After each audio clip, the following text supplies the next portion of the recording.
ভাবো তো এমন এক প্লেয়ারের কথা যাকে একসময় বিরাট কোহলি নিজে স্লেজ করেছিলেন, কিন্তু পরে তার ট্যালেন্ট দেখে নিজের নাম্বার 3 ব্যাটিং পজিশনটাই তার জন্য স্যাক্রিফাইস করে দেন।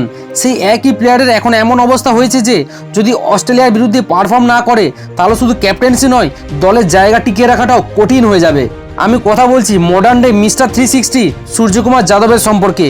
30 বছর বয়সে যার আন্তর্জাতিক অভিষেক হয়, আর যখন প্রথমবার আন্তর্জাতিক ক্রিকেটে ব্যাট করার সুযোগ পেলেন তখন নিজের প্রথম বলেই জোফরা আর্চারের মতো বোলারকে ছক্কা মেরে পুরো দুনিয়াকে জানিয়ে দিলেন স্কাই হ্যাজ অ্যারাইভড। সূর্যকুমারের অধিনায়কত্বে ভারত এশিয়া কাপ জিতেছে ঠিকই, কিন্তু তার নিজের ব্যাটিং পারফরমেন্স এখন টিম ইন্ডিয়ার জন্য সবচেয়ে বড় সমস্যা হয়ে দাঁড়িয়েছে।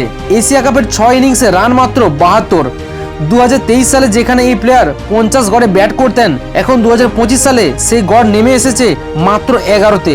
আর অন্যদিকে শুভমন গিলকে এখন 3 ফরম্যাট ক্যাপ্টেন হিসেবে দেখা হচ্ছে, যার কারণে সূর্যকুমারের জায়গা আরও বিপদের মুখে।